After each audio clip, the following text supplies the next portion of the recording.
தான் முன்னேறுவதற்காக சிந்தனை செய்பவன் இளைஞன். தனது சிந்தனையால் இளைஞர்களை முன்னேற்றுபவன் கவிஞன். இந்த இரண்டையும் உருவாக்குபவரே தலைவர். பல இளைஞர்களை உருவாக்கி கொண்டிருக்கும் Mahatma polytechnic college principal S Veerasekaran sir அவர்களை வரவேற்புரை வழங்க அன்புடன் அழைக்கின்றோம்.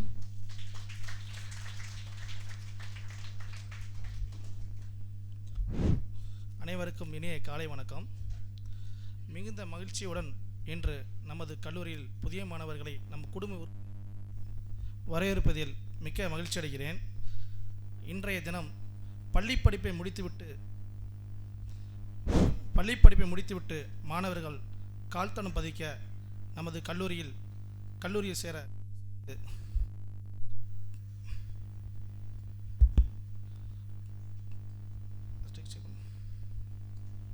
கல்லூரி சேர்ந்து இன்று முதலாவது நாள் துவக்க நாள் வருகை புரிந்துள்ளதுக்கு மிக்க நன்றி தெரிவித்துக் கொள்கிறேன். நமது கல்லூரியில் பல பாடத்துறைகள் உள்ளன. புதுக்கோட்டை மாவட்டத்தில் அதிகமான பாடத்துறை ஒரே கல்லூரி நமது மகாத்மா தொழில்நுட்ப கல்லூரி மட்டுமே.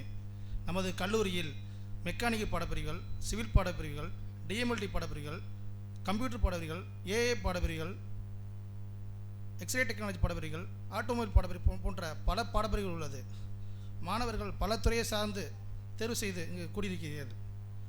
சிவில் பாடப்பிரிவு தேர்வு செய்த மாணவர் பொறுத்தவரையில் அவர்கள் அரசு சார்ந்த பிடபிள்யூடி, ஹைவேஸ் போன்ற அரசு சார்ந்த தொழிலிலும் சேரலாம். அரசு சாராத தனியார் தொழிலையும் சேரலாம். அதே போன்று மெக்கானிக் பாடப்பிரிவு துறையை தேர்வு செய்த மாணவர் பொறுத்தவரையில் அவர்கள் ஹைவேஸ் போன்ற பிஹெச்எல், ஹப் போன்ற மத்திய துறை சார்ந்த தொழிலையும் அரசு சாராத தனியார் தொழிற்சாலையும் சேரலாம். அதே போன்று டிஎம்எல்டி பாடப்பிரிவு தேர்வு செய்த மாணவர் பொறுத்தவரையில் அவர்கள் அரசு மற்றும் தனியார் மருத்துவமனையில் லேப் டெக்னீஷியனாக பணிபுரியலாம். அது மட்டுமின்றி அவர்கள் இன்ஸ்ட்ருமெண்டேஷன் தயாரிக்கக்கூடிய தொழிற்சாலையும் பணிபுரியலாம். பாலிடெக்னிக் பாடப்பிரிவு வெறும் படிப்பதற்காக மட்டுமல்ல, உங்களை தேர்வு செய்வதற்கு சரியான இடம் இந்த பாலிடெக்னிக் தேர்வு தான். ஏனென்றால் உங்கள் படிப்பானது டைரக்ட் ஸ்டேஜ் படித்தால் 2 வருடத்தை முடித்துள்ளீர்கள். 10th படித்தால் 3 வருடம். படித்தோனி வேலை கிடைக்க ஒரே படிப்பு இந்த பாலிடெக்னிக் துறை மட்டும்தான். அடுத்ததாக, வாழ்க்கையில் உங்களை அதிகமாக நிராகரிக்க என்றால் வாழ்க்கை உங்களுக்கு சரியான மரியாதை கொடுக்க காத்து கொண்டிருக்கிறது. மனிதனுக்கு தோல்வி உண்டு. பல முறை தோல்வி வரலாம். ஆனால் அந்த தோல்வியிலிருந்து பல விஷயங்கள் கற்றுக்கொண்டால் அந்த தோல்வி கூட நிச்சயம் ஒரு மனிதனுக்கு வெற்றி தான். ரோட்டில் போயிட்டுருக்கோம், டக்குன்னு வலிக்கி விழுறோம்.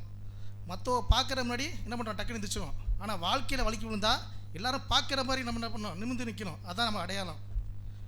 அதே மாதிரி சக்ஸஸ் நெவர் எண்டிங் அந்த ஃபெயிலியர்ஸ் நெவர் ஃபைனல். வாழ்க்கையில் நம்ம ஜெயிக்கிறோம்னா அதுக்கு எண்டே கிடையாது, ஜெயிச்சுட்டே போகலாம். ஆனால் ஒரு வாட்டி தோற்றுட்டோம்னா மறுபடியும் தூக்க முடியாதில்ல, ஃபைனல் கிடையாது. நம்ம என்ன பண்ணலாம், இன்றைக்கி தோற்ற நாளைக்கு ஜெயிச்சிடலாம். அதை மனசில் எல்லாருமே வச்சுக்கிட்டு தோல்வியை பெருசாக நினைக்காமல் வெற்றி பாதையில் என்ன பண்ணணும், பயணித்து கொண்டு இருக்கணும். ஒரு மனிதன் தனக்குத்தானே செல்ஃப் கான்ஃபிடென்ட், தனக்கே என்ன பண்ணணும், சுயநம்பிக்கை இருந்தால் கண்டிப்பாக வாழ்க்கையில் வெற்றி பெறலாம். அது ஒவ்வொரு மாணவர்களும் தனக்கு ஒரு கண்டிப்பு வச்சுக்கணும். தனக்கு கூட கண்டிப்பு வச்சுருந்தால் கண்டிப்பாக வாழ்க்கையில் பெரிய லட்சியத்தை அடைய முடியும். நேரத்தில் மாணவர்கள் தெரிவித்து கொள்கிறேன். அதே போல் டாக்டர் ஏபிஜே அப்துல் கலாம் ஐயா சொன்னது தான், உறக்கத்தில் கனவு கண்டுறது கனவு கிடையாது. நம்ம தூங்குற போது கனவு கிடையாது. நம்மளோட நம்மளோட உறக்கத்தை கெடுக்குது பற்றியா, நம்ம வாழ்க்கை லட்சியம் அடையணும், நம்ம தூக்க விடாமல் பண்ணது பற்றியா, அதான் உண்மையான கனவு. மாணவர்களும் தூங்குறேன் சார், கனவு கட்டுறேன், அது கனவு கிடையாது. நம்மளை தூங்க விடாமல் லட்சியத்தை அடைய தோணுது பற்றியா, அதான் உண்மையான கனவு. எல்லோரும் அந்த கனவு அப்துல் கலாம் ஐயா சொன்னது கனவு கண்டது இதுதான் அர்த்தம், அதை புரிஞ்சுக்குங்க. அதே போல் நம்ம வேலையை நம்ம தான் செய்யணும், ரைட்டா? 1000 பேர் 1000 சொல்லுவாங்க, யார் எது சொன்னால் கவலைப்படாதீங்க. நம்ம வாழ்ந்தாலும் தாழ்ந்தாலும் 1000 சொல்லுவாங்க, ரைட்டா? நம்ம லட்சியத்தை நோக்கி நம்ம பயணிச்சுக்கிட்டே இருக்கணும். மாணவருக்கு நான் தான் சொல்கிறேன், மாணவரை பொறுத்த வரைக்கும் நம்ம லட்சியம் என்னன்னு நம்ம பயணித்து போகணும். இவங்க சொல்கிறாங்க நம்ம லட்சியத்தை மாற்றக்கூடாது, ரைட்டா? நம்மளுக்கு ஒரு டார்கெட் எடுத்து அச்சீவ் பண்ணிட்டு போயிட்டு இருக்கணும். இன்னொன்று, பாலிடெக்னிக் துறையை ஏன் தேர்வு செஞ்சு நிறைய பேர் நினைப்பீங்க. ஏன்னா சார், நான் நிறையா துறைகள் இருக்குது, ஆனால் பாலிடெக்னிக் துறை தேர்வு செஞ்சேன். அது காரணம் வந்து உங்களுக்கு தெரியும், தான் நானும் சொல்கிறேன். பெரிய பெரிய ஜாம்பவான், பெரிய பெரிய சயின்டிஸ்ட், பெரிய பெரிய ரிசர்ச்சர், பெரிய பெரிய சாஃப்ட்வேர் டெவலப்பர் எல்லாருமே சொன்னது இந்த பாலிடெக்னிக் டெவலப் கோர்ஸை படித்ததுக்கப்புறம் தான் லைஃப்பில் ஒரு பெரிய இம்ப்ரூவ்மெண்ட்டானு சொன்னாங்க. ரைட்டா? Doctor V Narayanan, chairman ISO Indian space research organisation secretary சொல்கிறாப்புல, இந்த பாலிடெக்னிக் துறையை வந்து நான் படித்ததால பெருமையாக நினைக்கிறேன். அது மட்டும் இல்லாமல் கிரேட் பொட்டன்ஷியல், ரைட்டா, என் வாழ்க்கையில் பெரிய ஒரு கேரியர்க்குள்ளே உண்டாக்குனுச்சு. இன்னும் சொல்லப்போனால் அதே இந்தியன் ஃபேஸ் ஆர்கனைசேஷனில் சந்திரயான் 2 லான்ச் பண்ண டாக்டர் பி வீரமுத்துவேல், ரைட்டா, எல்லாம் தெரியும், இந்தியா வேர்ல்டே அவரை உற்று நோக்கி பார்த்துச்சு. அவரெல்லாம் சந்திரயான் 2 லான்ச் பண்ணோம். அவரும் என்ன படிச்சிருக்காரு? பாலிடெக்னிக் கோர்ஸ் தான் படித்தார். நான் சொல்கிற நாராயணும் பாலிடெக்னிக் தான், வீரமுத்துவலும் அவரும் பாலிடெக்னிக் தான் படிச்சதுக்கப்புறம் தான் அது என்னோடய வாழ்க்கையில் ஒரு அடிப்படை தெரிஞ்சிச்சு. நான் என்ன அடுத்தது தொழிலுக்கு போக முடிஞ்சு தெரிஞ்சிச்சு. Polytechnic studies big player in the economic, ரைட்டா. எல்லாருமே வந்து பாலிடெக்னிக் இவ்வளோ கோர்ஸுக்கும் ஏன் பாலிடெக்னிக் செலக்ட் பண்ணுறோம்? நம்மளோட அடிப்படை தொழில்நுட்ப கல்லூரி. எதுக்கு தொழில்நுட்ப கல்லூரி? பல தொழிலை நம்ம கற்றுக்கிட்டு நம்ம தொழில் முனைவராக ஆகலாம், ஒரு தொழில் பண்ணுறவராகலாம், எந்த விஷயம் வேணால் பண்ணலாம், நம்மளால முடியும். அதே போல் தமிழ்நாட்டில் மதுரையில் பிறந்த சுந்தர் பிச்சை இன்றைக்கு அமெரிக்காவில் கூகுள் நிறுவனத்தை CEO இருக்கார். ஆண்டு வருமானம் 350 கோடி, ரைட்டா. அவர் படித்ததும் பாலிடெக்னிக் தான். படிச்சுட்டு இன்றைக்கி வந்து அவர் ஹையர் ஸ்டடி படித்து பெரிய லட்சியத்தோடு பயணிச்சுட்டு இருக்காரு. அது எல்லாரும் தெரியும். இது போல் நான் சொல்கிற ஒவ்வொருமே என்னது, பாலிடெக்னிக் ஒரு செலக்ட் பண்ணி படித்ததுக்கப்புறம் தான் வாழ்க்கையில் அதிகமாக படித்து இம்ப்ரூவ்மெண்ட் ஆகிருக்காங்க. இந்த நேரத்தில் பாலிடெக்னிக் தெரியப்படுத்துகிறேன். இந்த சமுதாயத்தில் நீ நல்ல மனிதனாக வாழ வேண்டும் என்றால் கல்வி ஒன்று தான் உன்னை மாற்றும், வேறு எதுவும் மாற்றாது. கல்வியை கைவிட்டுறக்கூடாது எந்த நேரத்துலையும். அதே போல் நீ ஒரு தொழிலாளர் மட்டும் இல்லை, நீ படிச்சணும் ஒருத்தர் வேலைக்கு போகணும் தொழிலாளர் மட்டும் இல்லை, நீ புதிய யுகத்துக்கான கட்டுமானராக உருவாக்கப்படுகிறீர்கள். கையில் வேலை செய்யும் போது உங்கள் மனம் கற்பிக்கும், உங்கள் எண்ணங்கள் எதிர்காலத்தை உண்டாக்கும், மாற்றும். இப்போ இங்கே கூடியிருக்க பேரண்ட்ஸை நினச்சி குழந்தைகள் பொண்ணுங்க என்ன நினைப்பாங்க, அப்பா வந்து படிக்க வச்சுருக்கா அவ்வளோதான். அப்படி கிடையாது. அவர் கஷ்டத்தை சொல்கிறேன், ஒரு நிமிஷம் ஒரு லைனை சொல்ல கேட்டுங்க. தன் மகன் அல்லது மகளை பெற்றதிலிருந்து இன்று வரை அவர் நலனுக்காக தூக்க மறந்து காடுமேடு வயல் என்று அலைந்து காலனியில்லா அந்த பாதங்கள் நோக இரவு பகல் பாராது அயராது உழைத்து இது சமுதாயத்தில் மகன் அல்லது மகளும் மிகப்பெரிய பதவியில் வைக்க வேண்டும் என்று கணவர் சுமந்து வந்த நேரத்தில் தன் குழந்தைகள் கல்வி பெற்று வெற்றி பெற்று கஷ்டங்கள் அனைத்து தொலைந்துவிடும் மற்றும் என் குழந்தை எங்களை காப்பாற்றிவிடுவாங்க, அனைவரும் போற்றும் வாழ்க்கையை நம்ம அடைய போகிறோம் என்று ஆனந்த கண்ணீர் மல்க இங்கே வருகை புரிந்துள்ள பெற்றோர் அனைவருக்கும் என்னுடைய பணிவான வணக்கத்தையும் வாழ்த்தையும் தெரிவித்துக் கொள்கிறேன். பெற்றோர்கிட்ட ஒரு விஷயத்தை சொல்கிறேன், ஏன்னா பெற்றோர் செய்கிற தவறு தான். ஏன்னா குழந்தை கேட்டால் எது வேணால் ஆடம்பர பொருள் உடனே வாங்கி கொடுக்குறீங்க, அதை பண்ணாதீங்க. அப்படி பண்ணால் நீங்களே அவளை வந்து ஒரு தப்பான வழி கொண்டுற மாதிரி. ஒரு விஷயத்த எது தேவைப்படுதோ அதை மட்டும் வாங்கி கொடுங்க, ரைட்டா.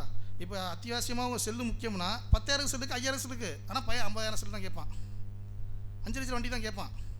அப்போ நீங்களே பையனை அழிவு பதி கொண்டு சரியா மாற்றுங்க. நானே என்னோட மனோட பெற்றோட கட்டுறது விஷயம். நான் கல்லூரியில் வந்து ஒரு டேட் கொடுப்போம் ஃபீஸ் கட்டுறதுக்கு. இப்போ ஒரு 10ஆம் தேதி கொடுக்கணும்னா 20ஆம் தேதிக்கு கட்டுங்க, ஒரு 20 நாள் கேப் கொடுப்போம் கட்ட சொல்லி. அப்போ அந்த பேரண்ட்ஸ் எனக்கு ஃபோன் அடிப்பாப்பில், நான் சொன்ன டயத்தில் 2 நாள் கட்டிடுவாங்க ஃபீஸு, 2 நாளில் கட்டிடுவாங்க. 20 தேதி டைம் 20 நாள் டைம் கொடுக்கணும், 2 நாள் ஃபீஸ் கட்டிடுவார். என் ஃபோன்டே சொல்லாப்பில், சார் நான் ஃபீஸ் கட்டின விஷயத்த என் பையன்கிட்ட சொல்லாதீங்க, எனக்கு ஒன்றும் புரியல. அவரும் சாதாரண ஆள் கிடையாது, ஒரு கவர்மெண்ட் ஸ்கூலில் ஆசிரியரை பணிபுரிகிறவர், மாதம் 1.5 லட்ச ரூபா சம்பளம் கூடியவர். என்ன அப்படி இப்படி சொல்கிறார்? ஏன் சார் நான் சொன்னேன். அவர் சிரித்தார். சார் நான் பணம் வந்து நீ சொன்னோன்னே உடனே கட்டினா என் பையன் நினைப்பான், அப்பா நல்லா வசதியாக இருக்க, நல்லா செய்கிறாங்க. அப்போ என்ன பண்ண அடுத்தடுத்து கேட்பான், அவனோட கெட்ட வழிக்கு நான் உண்டாக்குற மாதிரி போயிடும். சார் நான் படிச்சுக்கிற கஷ்டப்பட்டு தான் படிச்சது, கவர்மெண்ட் வேலைக்கு வந்தேன். ஒரு அரட்டை அவசர் போட்டிருப்பேன், ஒரு சட்டை போட்டிருப்பேன், அந்த சட்டையில் 1000 ஓட்டை இருக்கும், எங்கள் அம்மா தச்சு கொடுப்பாங்க. நான் ஸ்கூலுக்கு போகிறது 8 கிலோமீட்டர் நடந்து போய் தான் படித்தேன். அது மட்டும் இல்லாமல் எனக்கு வந்து சாப்பாடு கூட வழி இல்லை. அந்த ஸ்கூலுக்கு போகும்போது வழியில் கோயில் இருக்குமா, அங்கே உண்டை கட்டி சோறு கொடுப்பாங்களாம், அதை வாங்கி தின்று படித்தாரான். அதனால் ஒவ்வொரு பேரண்ட்டுமே என்ன சொல்கிறாங்கன்னா, கஷ்டத்தை பையனுக்கு தெரியப்படுத்துங்க. நீங்கள் நல்லா இருந்தாலும் கஷ்டம் சொல்லி வளங்க. அவனை வந்து நல்லா கொடுத்து அவன் லைஃப்பை ஃபெயிலியர் ஆக்கிறாதீங்க. எல்லாரும் கொடுக்க முடியும், ஆனால் கொடுத்தீங்கன்னா அந்த பையன் தேவையான மட்டும் கொடுத்து தேவையில்லாத என்ன பண்ணுறேன் நிப்பாட்டிடுங்க. அதுதான் பையனுக்கு நீ நல்ல வழிபடுத்துன்னு அர்த்தம். பையன் கோச்சுக்குவான், பையன் பேச மாட்டான், அப்படிலாம் எதிர்பார்க்காதீங்க.